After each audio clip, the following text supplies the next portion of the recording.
Please welcome former chair of the U.S. Commission on International Religious Freedom, Nadine Maenza, and director of the Middle East Action Team at the Religious Freedom Institute, Jeremy Barker. Hello, it's so wonderful to be here with you today. Thanks so much for coming. As some of you know, I have been regularly visiting Northeast Syria for about 2.5 years. And when I first heard about Northeast Syria, it was actually from USCIRF, because they had been covering Northeast Syria for a couple of years.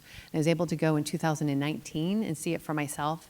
And I just remember the conditions were stunning. And while the Syrian Democratic Forces are known for their legendary defeat of the ISIS caliphate, what most people don't know is while they were liberating areas from ISIS, they were also empowering the people to set up self-governance.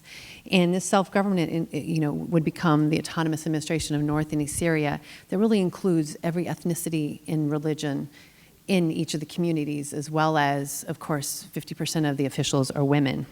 And of course, this includes Kurdish and Arab Muslims, Yazidis, Syriac Assyrian Christians, Chechens, Alawites.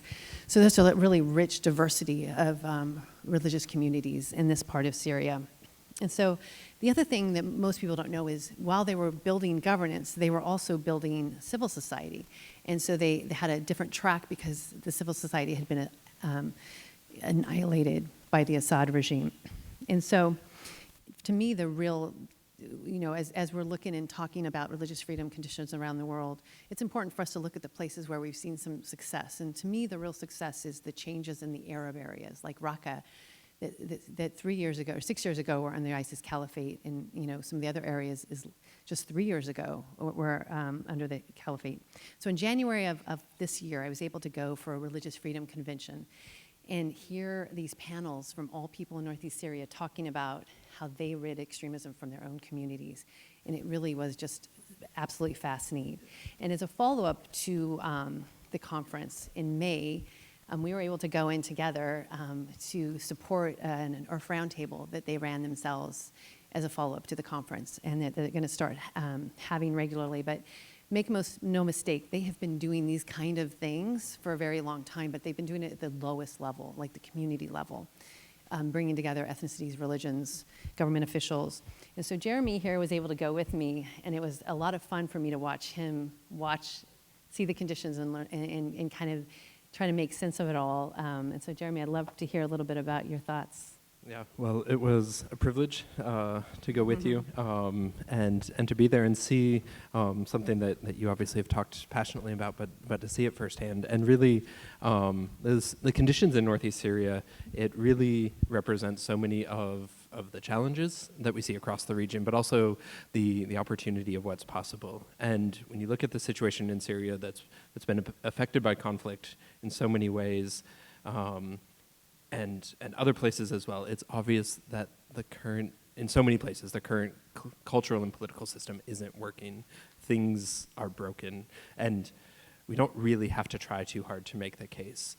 The more interesting thing is what can be put on offer as a better alternative, and that's really why what's happening in Northeast Syria is so interesting, because you see even after a decade of conflict, something emerging that really has potential to be transformative. And so you saw this, as Nadine mentioned, just a wide array of religious communities, of ethnic communities gathered together. And so building on this academic conference that had kind of started this space, and then sitting together and beginning to look at what does it look like for us to act together.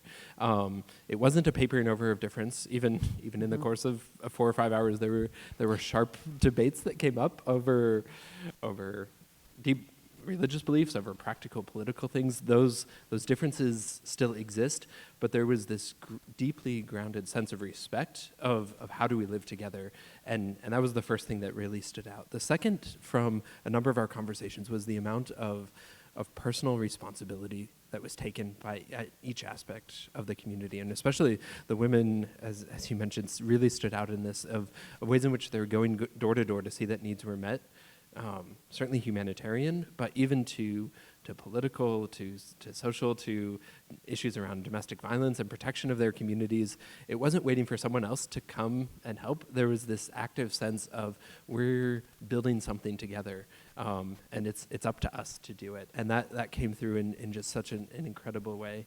And the third part really was that vision of what they're building, of a space for diverse communities. And so one of the places where that stood out was going to a new church that had just been opened, and seeing that the groups that had celebrated the opening of that church, one that included people from a number of different backgrounds, was the Muslim community had been a part of congratulating that church in the opening of it. And so the vision of what they're involved in building is something that's really compelling and really what ought to be replicated in so many places across the region. And so I got to see a lot of that firsthand. But Nadine, as you look at this from your work, what do you see as next steps to help?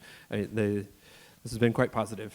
There are real deep challenges still Yes. going. It's a fragile project with all sorts of issues still to be addressed. But as you look at what's coming next, where are things going from here? Well, I think that, the USCIRF recommendations were just so spot on for Northeast Syria, because it was really just to give them a way forward to be able to continue to be a refuge for all religious communities to live together and practice their faith, and also giving us the opportunity to really learn from them. But the U.S. government is taking two of the most important recommendations to heart and follow them, which is to engage with the autonomous administration, which is something they had never done before. They never interacted with the government, only with the military.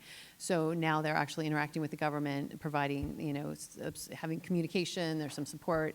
And the other thing is, as you might have heard a couple months ago, they did a general waiver lifting sanctions on Northeast Syria, which was also one of USCIRF's recommendations. They're at a point in their economy where they're going to either become an aid economy or a commerce economy, and the U.S. policy was really, going to determine that. And I am so thankful to the government for making that choice, a really brave choice to lift them on a third of Syria. And the other recommendations that USCIRF has made that are so important is to give them political recognition just as a local government. They don't want to be a country, and to demand their inclusion in any U.S.-backed political solution for Syria.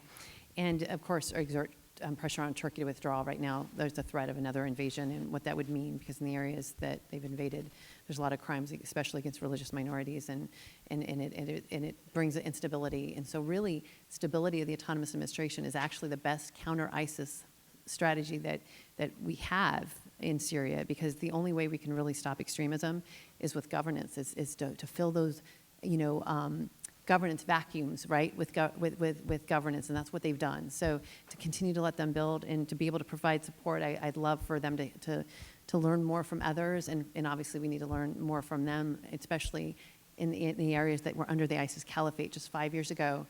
Some of areas even welcomed ISIS in, where now, half of the leaders are women. I was in Raqqa, and I was meeting with a Muslim community, and half of them were late because they were at the opening of the Armenian church. You're just like, how?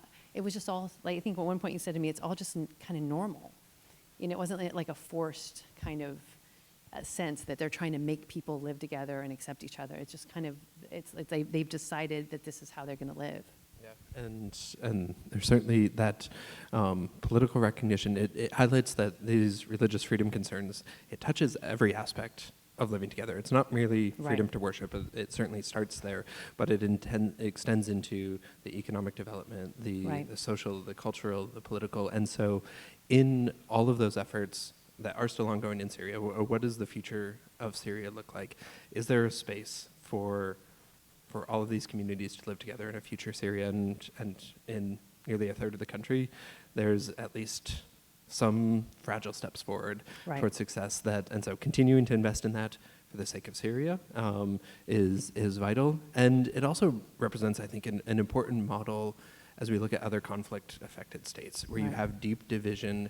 And as we look at programmatic approaches as civil society, NGOs, and government approaches, there's lessons to be learned from this, of what it takes to actually build something that lasts, that doesn't just defeat or counter violent actors, but is able to hold that ground and not create a vacuum where you see that descent into violence coming again and again, which we've seen whether in Iraq or Syria. That's been the case of a military defeat, a vacuum that's filled by bad actors. And so creating a space for governance is vital if we want to see religious freedom really take root in these communities. I'd love to see more robust research done on how they did what they did, the women in particular going door to door, getting extremism out of their own communities. And I know a lot of you guys are interested in that too. So hopefully we'll see some of that coming that can kind of help us learn from them as we continue to provide support to them.